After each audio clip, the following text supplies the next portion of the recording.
"You're not invited to my company retreat," my wife said, packing lingerie I'd never seen. She took her boss instead. When she arrived at the luxury resort, a gift basket waited. "Welcome, new majority shareholder's wife," with MY name underneath. She had no idea I'd owned her company for months. "My name is Nathan Blackwood. I'm 47 years old, and I've been married to Claire for 14 years. For most of that time, I thought we were building something together. She was ambitious, driven, climbing the corporate ladder at TechFront Solutions with the kind of determination I admired. I supported every late night, every business trip, every sacrifice she said would pay off eventually. What I didn't realize was that somewhere along the way, she'd stopped climbing with me and started climbing over me. The retreat was scheduled for that weekend, Thursday through Sunday, at some luxury resort in the Rockies, the kind of place that charges by the view. Claire packed Wednesday night, methodical and efficient. I watched from the doorway as she folded clothes I didn't recognize, elegant pieces that had never made an appearance at home. "New wardrobe?" I asked. "Professional investment," she replied without missing a beat. First impressions matter. She wasn't packing for me anymore. She was packing for him, for Victor Rhodes, the silver-haired CEO with the corner office and the reputation for blurring professional lines. I'd met him twice at company functions. Both times, his hand had lingered too long on Claire's lower back, his laugh too quick at her rehearsed jokes. Thursday morning, she kissed my cheek on her way out, the gesture so automatic it barely registered as contact. "Don't wait up," she said, already halfway to the door. I didn't. Instead, I opened the safe in my office, the one Claire had forgotten existed, and pulled out a leather folder. Inside were documents I'd been preparing for 6 months, ever since the night I'd overheard her phone call in the garage, the one where she'd laughed and said, "He doesn't suspect a thing." She was right about one thing. The retreat wasn't my scene, but the shareholders' meeting scheduled for Monday morning. That was exactly where I needed to be. The first time I knew something was truly wrong wasn't the late nights or the changed passwords. It was silence. Claire used to talk about everything, dissecting every office interaction like it was a chess match worth analyzing. I'd joked that she could turn a water cooler conversation into a 3-act drama. But 6 months ago, that stopped. The stories became summaries, polished and vague, like quarterly reports stripped of anything human. She'd mention meetings, but not the people.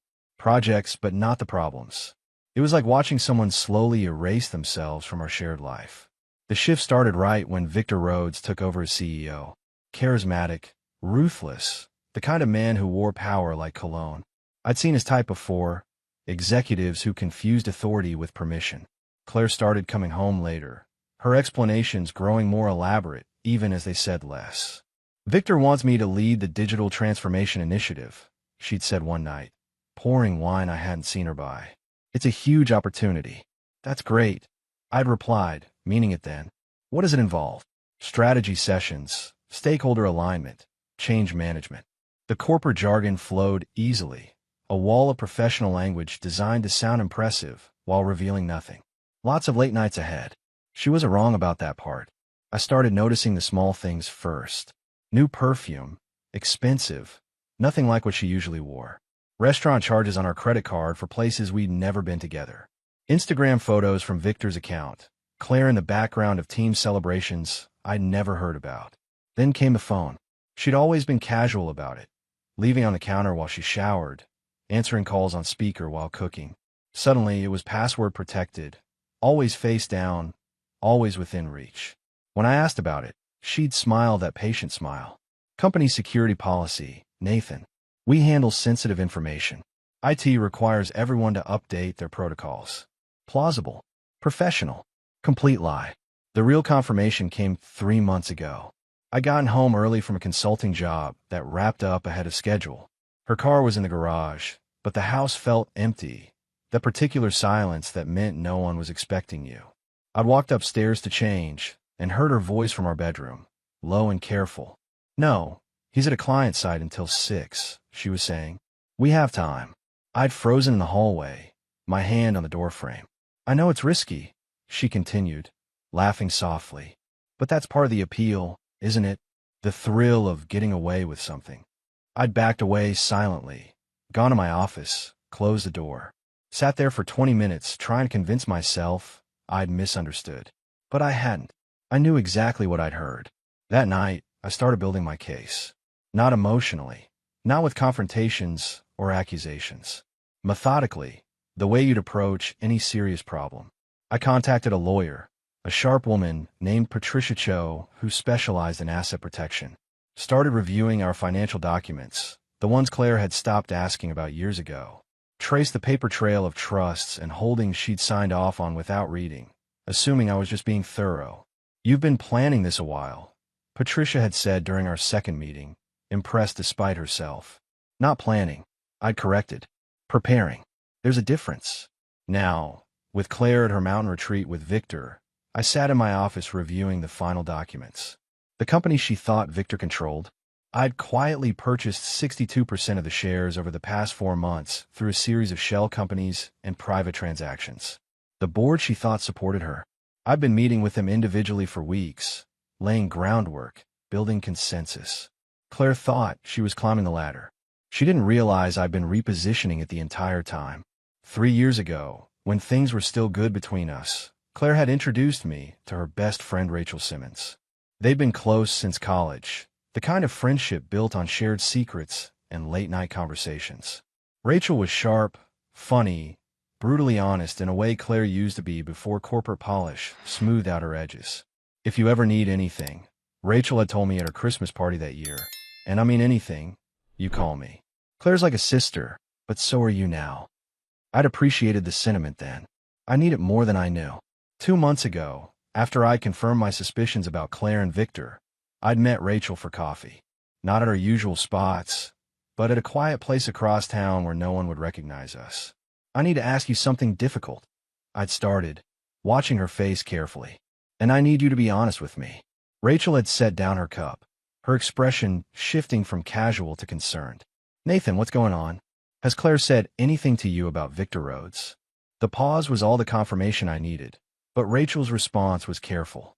"She's mentioned working closely with him." "Why?" "Because I think there's more to it than work." I pulled out my phone, showed her the credit card statements, the hotel charges, the pattern of lies. "And I think you already know." Rachel had closed her eyes, exhaled slowly. When she opened them again, there were tears forming. I told her to stop.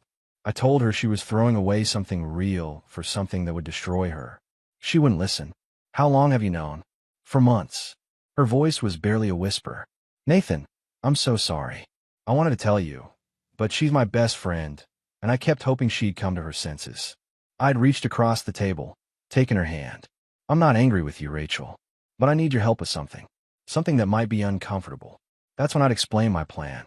Claire had suggested to test herself, months ago, back when she was still playing the role of concerned wife. She'd accused me of being distant, emotionally unavailable, claimed I wasn't invested in our marriage anymore. In one of our arguments, she'd actually said, "I bet you wouldn't even care if another woman showed interest in you." So I decided to find out if she cared. Rachel had agreed, reluctantly at first, then with growing conviction once she understood what Claire had become. The plan was simple. Rachel would visit our house on a Friday evening when Claire was working late, supposedly to drop off some books. She'd dress attractively, be subtly flirtatious, see how I responded. What Rachel didn't know was that I'd installed security cameras throughout the house 2 weeks earlier, hidden but comprehensive. Claire thought they were just for security, didn't know they were recording continuously, streaming to cloud storage she couldn't access. The evening arrived. Rachel showed up at 7, wearing a dress that was elegant but suggestive, her makeup done carefully. She played her part well, touching my arm when she laughed, standing closer than necessary, making comments that could be innocent or loaded, depending on interpretation. We'd talked for an hour, moved from the foyer to the living room, and then she'd made her move, leaning in as if to kiss me. I'd stepped back, gently but firmly. "Rachel, stop," I'd said clearly, making sure my words were captured by the camera. "I appreciate what you're trying to do, but I love my wife. I made vows, and I keep them, even when she doesn't." Rachel had stepped back, and something in her expression shifted from performance to genuine emotion. "She doesn't deserve you, Nathan." "Maybe not, but that's not why I stay faithful. I do it because it's who I am."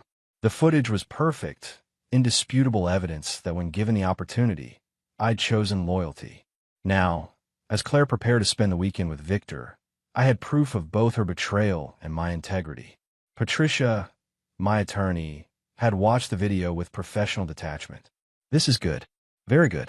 It establishes moral high ground and rebuts any claim she might make about mutual infidelity. But it was more than legal strategy.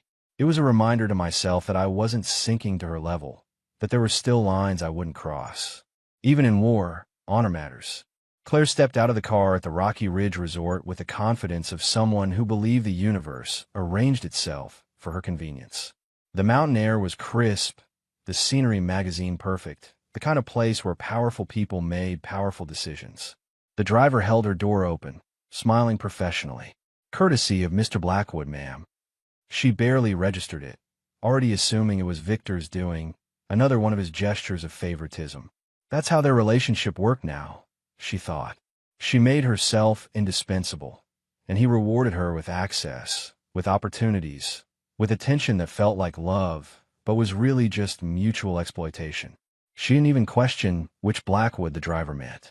The resort was stunning, all timber and glass and stone, the kind of architecture that costs more than most people's houses. Claire walked through the lobby with purpose, heels clicking against marble, drawing eyes the way she'd learned to do.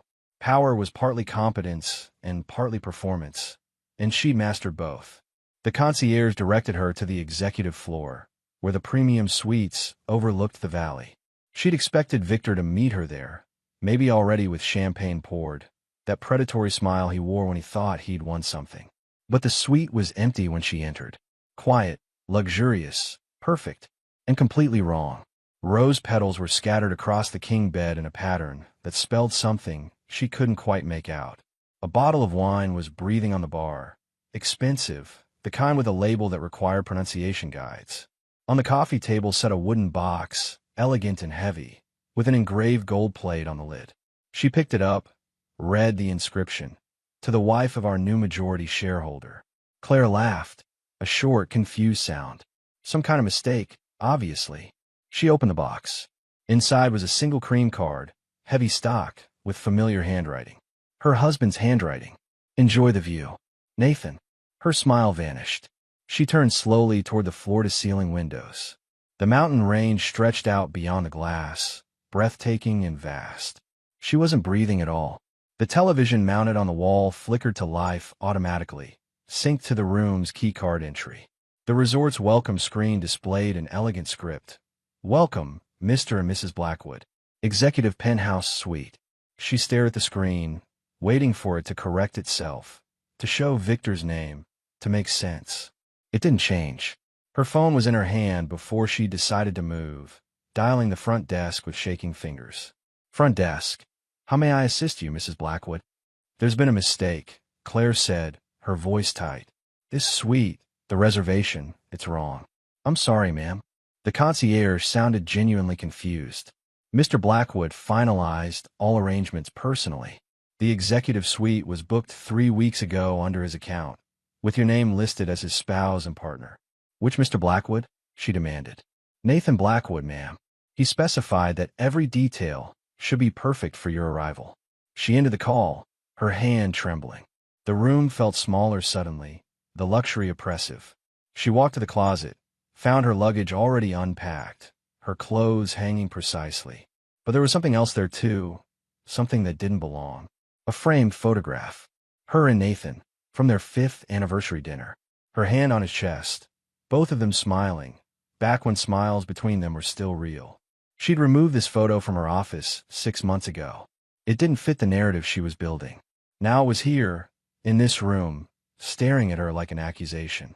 A knock on the door made her jump. She opened it to find Victor, grinning, holding champagne like a trophy. Behind him, a bellhop waited with a cart. "Ready to make this weekend count?"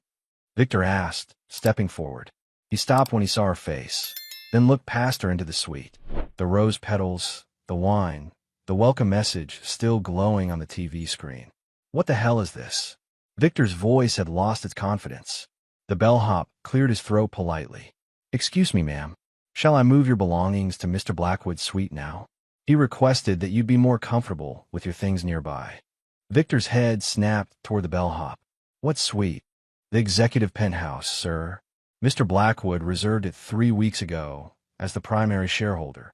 The bellhop's smile was professional, practiced, like he'd delivered this line before. He owns 62% of TechFront Solutions as of Monday. Didn't you know? The champagne bottle in Victor's hand suddenly looked very heavy. Monday morning arrived with the kind of clarity that follows storms. I'd spent the weekend reviewing documents, confirming votes, making sure every piece was positioned exactly where it needed to be. Patricia had called twice to verify details, her professional excitement barely contained. "This is airtight, Nathan," she'd said. "I've never seen preparation like this." The TechFront Solutions boardroom was on the 15th floor, all glass and steel, and the carefully curated appearance of innovation. I arrived 30 minutes early, wearing the charcoal suit Claire had once called boring but professional. Boring worked fine for what I needed today. 5 of the 7 board members were already there when I entered. Gregory Mills, the CFO, stood to shake my hand. "Nathan, good to finally meet you properly." "Gregory," I replied. "Thanks for taking the time to review the materials I sent." "Materials?" He laughed, not unkindly. "You sent us a roadmap.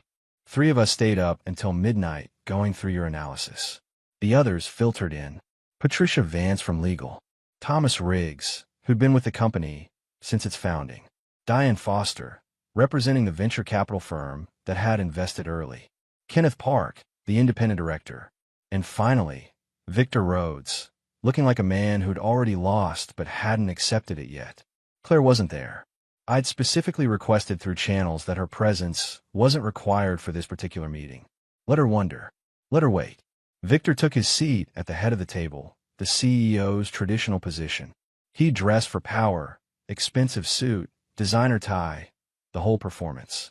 But there was something in his eyes that betrayed him, a wariness that said he knew the ground had shifted.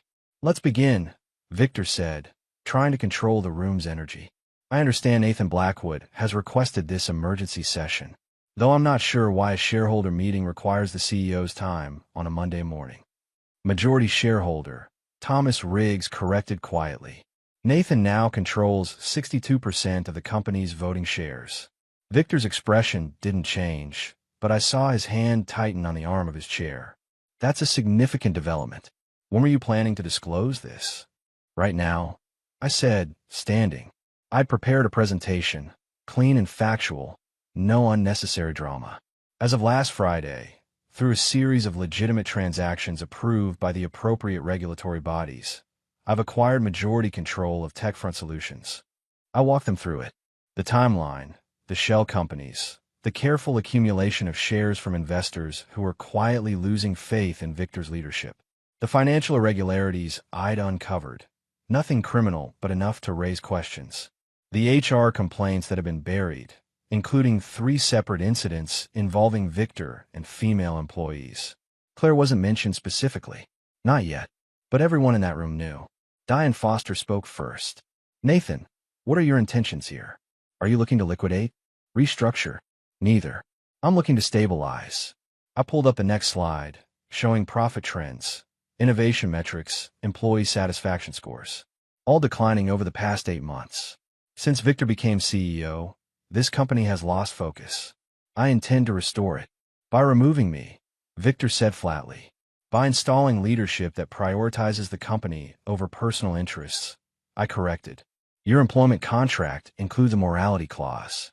I have documentation of violations that would justify immediate termination. Patricia Vance leaned forward. What kind of documentation? I've been waiting for this question. I distributed folders, one to each board member except Victor. Inside were printed emails, hotel receipts, expense reports that showed a pattern of inappropriate relationships with subordinates. Claire's name appeared throughout, but so did 2 other women's names, both of whom had left the company abruptly. "This is a witch hunt," Victor said, but his voice lacked conviction.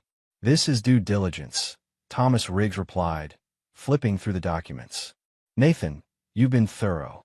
"I learned from my wife," I said, meeting Victor's eyes. "She taught me that details matter.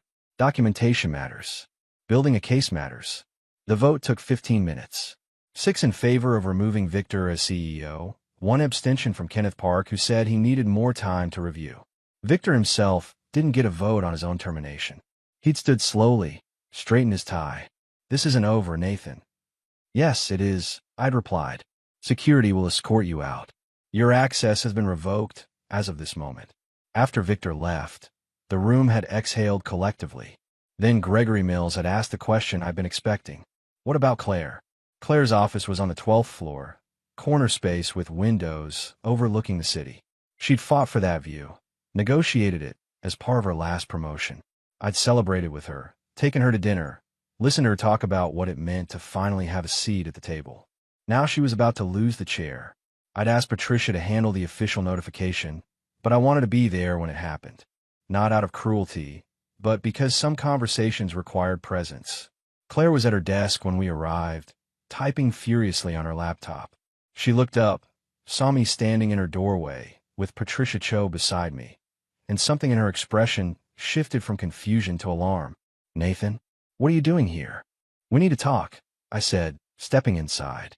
Patricia closed the door behind us. "If this is about the retreat, I can explain," Claire started, but I held up my hand. "No more explanations. No more stories that explain nothing."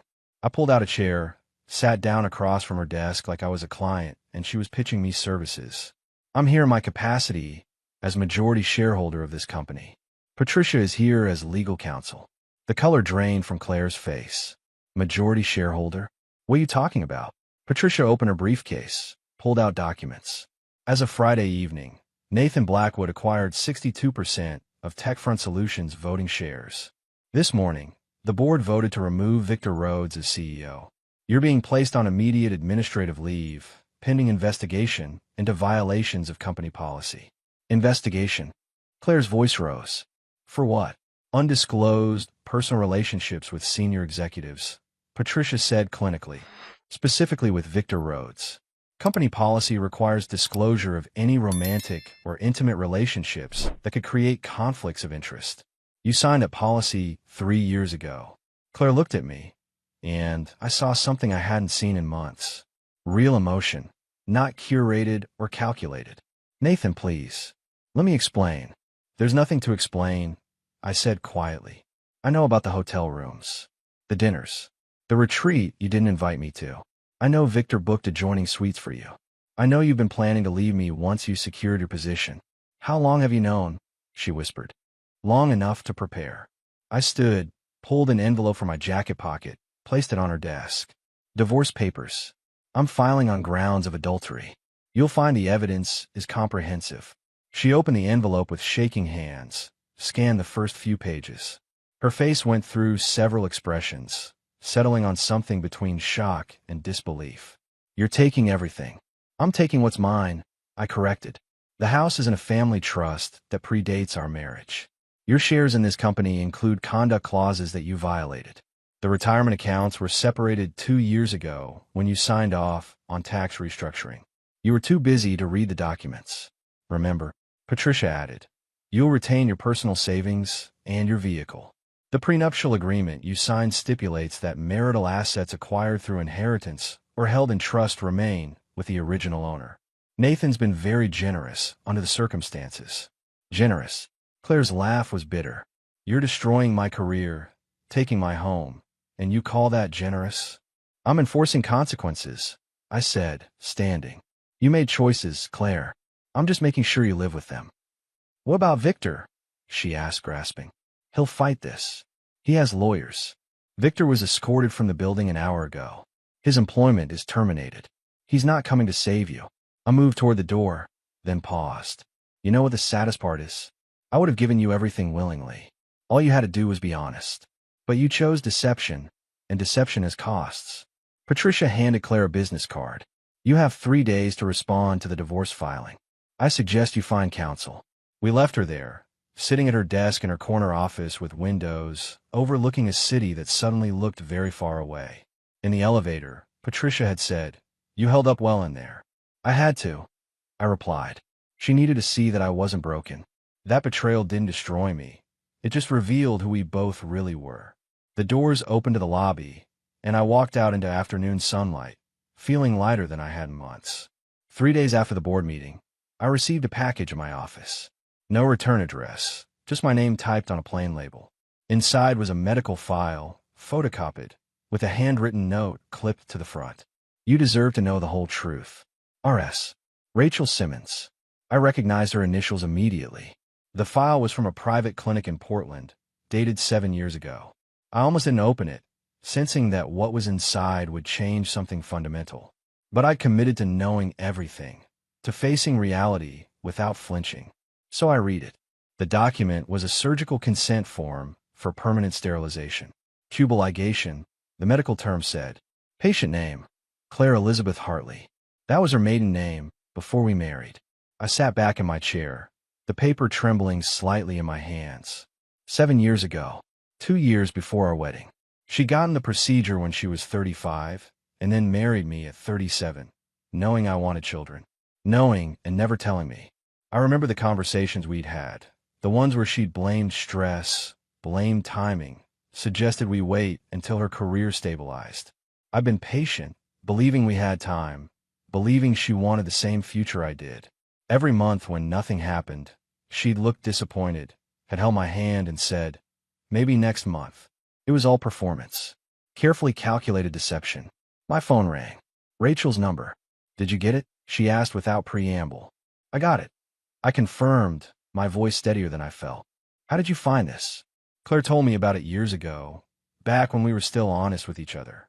She said children would destroy her career trajectory, that she couldn't compete with the men in her field if she took maternity leave. Rachel's voice was tight with anger. When you two got married, I asked her if she'd told you. She said you'd figure out eventually and accept it, that you were too soft to leave her over it. Too soft. The words landed like stones. She was wrong, I said quietly. I know. That's why I sent you the file. You needed to know it wasn't biology that kept you childless. It was her choice, her lie. Rachel paused. I'm sorry, Nathan. She was my best friend, but what she did to you was unforgivable.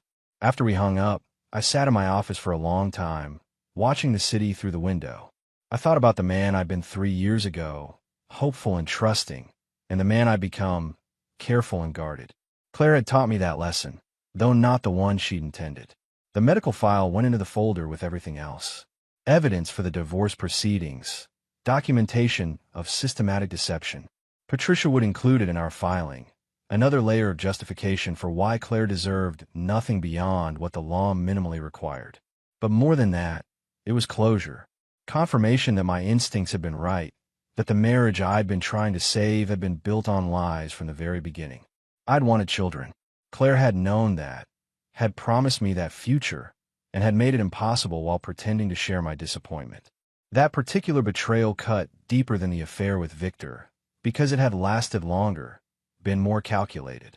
That evening, I called my lawyer. Patricia, I have additional documentation for the divorce filing. What kind of documentation? She asked. Proof that Claire underwent sterilization before our marriage and never disclosed it. I have medical records. Patricia was quiet for a moment. Nathan, that's significant. That goes to fraudulent inducement to marry in some jurisdictions. How long have you known? About 6 hours, I admitted. Rachel sent it to me.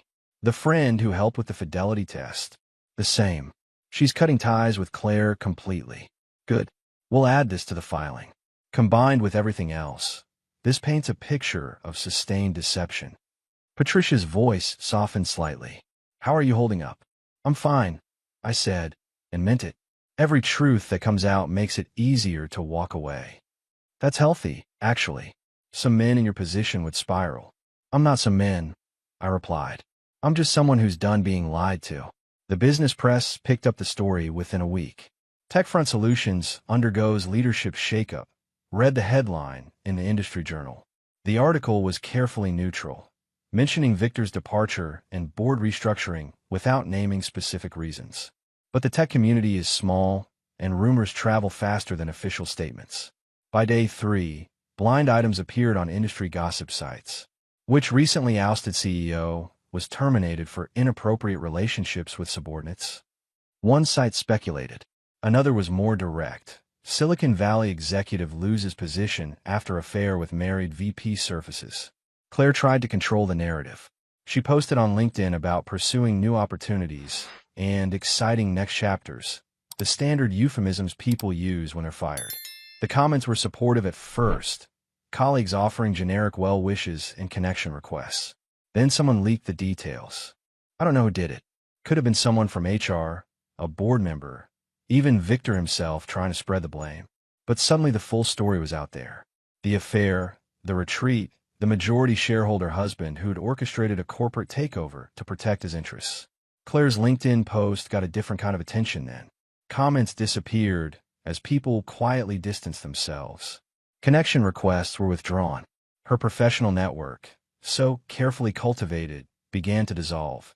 The breaking point came when a business blogger wrote a detailed analysis titled, "When Personal Choices Destroy Professional Credibility, a Case Study." The piece didn't use names, but the details were specific enough that everyone knew. It discussed corporate ethics, conflicts of interest, and what happens when executives prioritize personal advancement over professional integrity. The article went viral in business circles. 20,000 shares in 2 days. Claire called me once, her voice raw in a way I hadn't heard in years. "Nathan, please. Make it stop. Talk to someone. I'm being destroyed publicly." "I haven't said anything publicly," I replied truthfully. "I've given no interviews, made no statements. Whatever's happening is a consequence of your actions becoming known." "You leaked it." "You must have." "I didn't." "But Claire, think about how many people knew. The board, HR, Victor's assistant, your colleagues who suspected, the hotel staff at the resort. You created this situation in full view of dozens of witnesses. Did you really think it would stay quiet?" Her silence was answer enough. "This is what accountability looks like," I continued. "Not revenge, not cruelty. Just the natural result of choices you made being known by the people they affect." "I've lost everything," she whispered. "No, you've lost the things you took for granted. Your reputation, your position, your marriage. Those were built on trust and competence. When you destroyed one and compromised the other, this is what remained." She ended the call without responding. 2 days later, I received a message from a recruiter I knew casually. "Heard about your situation. If you're looking for consulting opportunities, several firms are interested in your expertise. Your reputation in the industry is solid." That was the difference between us, I realized. Claire's professional identity had been built on perception and politics. Mine was built on actual skill and integrity. When the foundation shook, hers collapsed while mine held firm. The following week, a young executive I'd mentored years ago reached out. Thomas Brennan, now VP at a competing firm. "Nathan, I heard what happened. I just wanted to say that a lot of us in the industry have tremendous respect for how you handled it. Professional, legal, dignified. That takes strength. Thank you, Thomas. That means more than you know. I also wanted to mention, we're looking for someone to lead our strategic initiatives division. I know you've got tech front to manage, but if you're interested in conversations down the line, the door's open." Opportunities were opening for me while closing for Claire. Not because I'd orchestrated it that way, but because the industry valued what I represented. Competence, ethics, follow through. The same traits Claire had dismissed as boring now became the foundation for my next chapter. Justice, I was learning, wasn't always loud or dramatic. Sometimes it was just the quiet accumulation of consequences, the natural result of truth becoming known. The divorce hearing was scheduled for a Thursday morning in late October. 18 weeks after I discovered the full extent of Claire's deception, we sat in a downtown courtroom that smelled of old wood and quiet desperation. Claire arrived with her attorney, a nervous young man named Brad Stevens who looked like he'd rather be anywhere else. He'd taken the case after 3 other lawyers had declined, once they'd seen the evidence Patricia had compiled. Patricia sat beside me, composed and ready. We'd prepared thoroughly, though we both knew the outcome was essentially predetermined. Claire had nothing to negotiate with, no leverage, no sympathetic facts. Judge Margaret Thornhill reviewed the documents for several minutes, her expression neutral but her attention sharp. Finally, she looked up. "Mr. Stevens, I've reviewed your client's petition for reconsideration of the settlement terms. On what grounds are you requesting modification?" Brad stood, straightening his tie. "Your Honor, Mrs. Blackwood contends that the division of assets is inequitable given the length of the marriage and her contributions to the household." Contributions. Judge Thornhill's eyebrow raised slightly. Mr. Blackwood maintained the household finances, paid the mortgage from a trust established before the marriage, and has documented evidence that Mrs. Blackwood used marital funds to support an extramarital affair. What contributions specifically are you referencing? Brad faltered. Emotional support, Your Honor. Partnership. Partnership that included documented infidelity, fraudulent misrepresentation regarding fertility, and violations of professional ethics that cost her employment. The judge's tone was dry. Miss Cho, do you have anything to add? Patricia stood smoothly. Only that Mr. Blackwood has been more than generous. Mrs. Blackwood retains her personal savings, her vehicle, and no debt. The prenuptial agreement she signed is being enforced exactly as written. Judge Thornhill nodded, made a notation. The settlement stands as proposed. Mrs. Blackwood, you entered this marriage under false pretenses and violated your marital vows. Mr. Blackwood has grounds for a fault-based divorce and has chosen to be merciful in his terms. I suggest you accept that mercy. Claire's face had gone pale. She whispered something to Brad, who shook his head helplessly. Divorce is granted, Judge Thornhill said, signing the papers. This court is adjourned. Outside the courthouse, Claire caught up with me on the steps. Patricia had gone ahead to file the final documents, leaving us alone for the first time in months. Nathan, wait, Claire said. I turned, looked at her properly. She lost weight, I noticed. Her suit was expensive but hung wrong, like she'd bought it for someone else's body. The confidence that had once defined her had been stripped away, leaving something smaller and sadder. What do you want, Claire? I want to say I'm sorry. For all of it. I know that doesn't change anything, but I need you to know I'm sorry. I studied her face, looking for manipulation, for calculation. All I saw was exhaustion. I believe you're sorry, I said quietly. Sorry it ended this way. Sorry you got caught. Sorry you lost everything. But I don't think you're sorry for what you did. Just for how it turned out. That's not fair, she whispered. Fair? I almost laughed. You lied about wanting children. You had an affair with your boss. You tried to gaslight me into thinking I was paranoid. And now you want to talk about fair? She looked away, tears forming. I loved you once. I did. Maybe. But you loved your ambition more. You loved the image of success more. And when I stopped fitting that image, you stopped seeing me as a person. I adjusted my coat, preparing to leave. Goodbye, Claire. I hope you figure out who you are without the titles and the performance. But that's not my problem anymore. I walked away without looking back. 14 months after the divorce was finalized, I stood in the conference room of Sterling and Associates, the consulting firm I joined as a partner. The view overlooked the waterfront, ships moving slowly through the harbor, carrying goods to places I'd never been. Thomas Brennan had made good on his offer. I'd spent a year helping them restructure their strategic initiatives, building systems that would outlast any single person's tenure. It was satisfying work, the kind that used everything I'd learned without requiring everything I had. TechFront Solutions had been sold to a larger firm for $180 million. My 62% stake had netted me more money than I'd ever imagined having. Enough to secure my future, invest in causes I believed in, and still have plenty left over.